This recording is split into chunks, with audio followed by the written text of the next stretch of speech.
I think we've expanded so far outside of that in a very, very high quality way. So if you think about performance through logging and different features that we've been able to release in the first half of the year, I think our product is just much more broader than it was last year and in previous years. And that's something that's very exciting. Welcome to another episode of the Ecommerce Toolbox Expert's Perspective. Joining us today, we have myself. We are doing a special episode this week. We are looking at the first half of the year and we are wrapping up some of the top trends. So really, really excited to go through some of that today. So as you can imagine, we're going to chat a lot of things about composability, AI, some of the top trends that we saw coming into the first half of the year. We're going to talk a bit about some of the milestones on the Noibu side and how we're looking at H2. So let's start off with some of the shifts that we've seen in the first half of this year. So I think coming into the year, a lot of people were talking about AI, but not a lot of people were doing it. And what I mean by that is everyone was talking about, hey, how is AI going to change commerce? How is AI going to change how we work? And I think people are now starting to implement it. So something that I've personally observed is AI as a productivity tool internally versus being something that's going to change the outward client experience. Great example of that is, hey, how can we use AI to automatically write our PDP pages? How could we use AI to automatically edit images and a bunch of operational tasks that have historically been done in a very redundant way with the possibility of making human-related mistakes. So that's one of the biggest areas that I've observed a shift in H1. So a lot of people are embracing AI. And then obviously from there, you still see the classic chatbot use case. Most of the queries are, where's my order? Using AI to really automate that. In terms of returns, logistics, something that we've seen that we really haven't spoken about in many episodes, but something that we're seeing kind of in the broader market is what I'm calling return fatigue. So I think recently it was ASOS that basically started banning customers that return too much. And I know that Target has a quiet program that does that as well. So that's something that's really, really interesting. I think a lot of online retailers, they could be omnichannel, are plagued with online returns as a really, really, really big cost center and a place that's really dragging down profits. So it's very interesting to see that as kind of an emerging trend as well. From there, I don't know if this is more so in Canada, but we've seen a lot of logistical strikes. So I know DHL, Canada Post in Canada is pretty famous with their strikes. So that's been something that's really, really been impacting the online customer experience. And Canada Post especially was on strike over last Black Friday in Canada. So anyone shipping into Canada, that's a bit of a challenge, an ongoing challenge for sure. In terms of economic factors, I think we continued to see just at a macroeconomic level, consumer uncertainty. If we look at the GDP print in the US, it was negative in Q1, a lot of concerns around tariffs. It sounds like a lot of that stuff is kind of quietly calming down a little bit. There's still the TikTok ban that is looming. So there's a lot of uncertainty, I would say. And when we host these private dinners and I get to speak to a lot of retail folks, there's two sides to the coin. Some people are saying, hey, it's business as usual. Other people are saying, hey, the consumer is actually buying ahead in previous quarters, so it's going to be a slowdown moving forward. Inflation seems to be somewhat in order. It's really interesting. I think people are being very, very cautious with their total cost of ownership, their head count, their forecasts, and their general planning. And I think a good amount of people are behind on forecasts coming into H1. In addition to that, some of the things that I'm starting to see in various conversations with commerce leaders is if someone in their business is leaving to another company or going on a leave for some reason, a lot of people are starting to talk about, hey, do we actually really need to backfill this? Or do we have something, can this fall on someone else's plate? Maybe could we automate part of their job and give away the other tasks? So that's a theme that I've started to see as an emerging one, is basically the questioning of backfilling. And that's partly due to the AI efficiencies. That's also potentially partially due to the fact that people are still unclear on where consumer demand is going. Another thing that I've definitely noticed in 2025, and this is on the Noibu side, but also in the conversations, is if you have a new project, it really needs a crystal clear ROI. And there's a high likelihood that at some point that's going to make its way to the CFO's office for approval.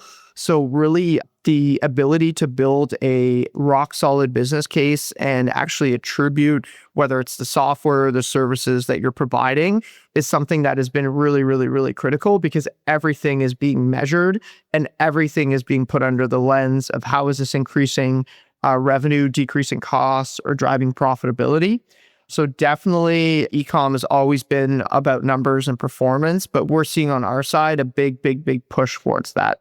Something that's maybe surprised me coming into 2025 is really the resilience of the consumer. I think, well, also not to speak out of both sides of my mouth, but I think there still is a lot of uncertainty, but we're seeing pretty flat or rising comps with medium to low inflation. So I think the resiliency has actually surprised me a little bit. To be honest, I thought we would, I thought candidly we would see a bigger drop in consumer demand.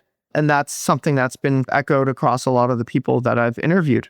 Now, turning introspectively, what are some of the milestones that we've delivered on in H1 of 2025?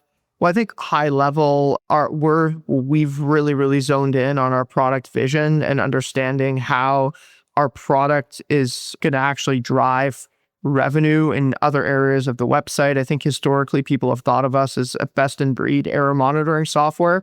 And I just don't think that's just true anymore. I think we've expanded so far outside of that in a very, very high quality way. So if you think about performance through logging and different features that we've been able to release in the first half of the year, I think our product is just much more broader than it was last year and in previous years. And that's something that's very exciting. Another thing that's very close to me as well is how we've been able to really position ourselves as the go-to revenue increasing platform for all the different platforms, whether it's a Salesforce, a BigCommerce, or Commerce Tools, or Shopify. We've really put ourselves in a position where we can definitely succeed as we continue to expand these partnerships and the clients that we have are continuously moving to a platform. I think the days of custom are slowly going away. A lot of people are going to platforms to drop their total cost of ownership. From there, another thing I'm really, really happy with is our podcast. I think we've seen our listeners continuously grow. I think the quality of the content has gotten a lot better, and I'm just overall really, really happy with the podcast. Another highlight has been really our customer advisory board. We've gotten so much great feedback from our customer base. We recently just did an event in New York that was a great success. We had some of our largest customers join, and we really just went through product roadmap, did product discoverability exercises, and we're just really, really happy with how that played out and how our product is going from really a point solution to a platform within a platform, as we call it. So we're really, really, really excited about that. Looking to the second half of the year, I'm really excited to see how our product team is going to continuously ship value. We have some really big things on the roadmap that I don't want to spoil that are shipping in the next 90 days. But that's a really, really big part of our journey as we really go deeper into the commerce vertical to be really your co-pilot at the end of the day to execute conversion driving activities, whether it's going to come through the resolution of bugs, site performance, or just general analytics. That's something that we're really, really excited for. Something that I think commerce leaders are going to have to continuously look at going into H2. I'm curious, as more people start to discover through, instead of traditional search engines, through LLMs, how are retailers going to adapt their SEO strategy to that? I don't even know what to call it, if it's SEO anymore, but if you're looking for a pair of pants or a pair of shoes, like how are you going to be the shoes or the shirt that gets indexed through the LLM is something that is still really interesting to us. And it's something that we're actually trying to understand for our own business as well. Also looking forward into H2, something that I think is top of mind for a lot of commerce leaders is for the people that are behind on their forecast. What do they do going into Black Friday? Do they go all in on the marketing spend? Do they try and pull back because they don't think they're going to get the ROAS that they anticipate? So that's something that I'm really, really interested in understanding as we get closer to H2. From this episode, really, if I was to summarize the takeaways, I would say, first and foremost, consumer demand maybe stronger than expected, but still uncertain. Everyone's kind of waiting for this shoe to drop. Maybe it never drops and we just continue. But with hopefully rate cuts coming in Q3 or Q4, that could drive more demand. So that's something that's the first kind of takeaway from there. AI efficiency is maybe coming more so from internal operations right now than from a magical client experience that has AI. So that's something that's also really interesting from there. AI discoverability is something that I think a lot of folks are going to be thinking about.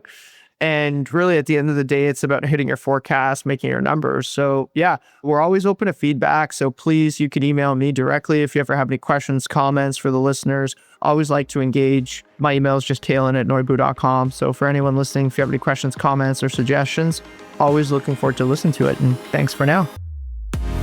The E-Commerce Toolbox Expert Perspectives is brought to you by Noibu. To find out more about Noibu and how we can help you debug your e-commerce site and rocket your revenue, visit www.noibu.com. That's Noibu.com. And then make sure to search for the E-Commerce Toolbox Expert Perspectives on Apple Podcasts, Spotify, Google Podcasts, or anywhere else podcasts are found, and click subscribe so you don't miss out on any future episodes. On behalf of the team here at Noibu, thanks for listening.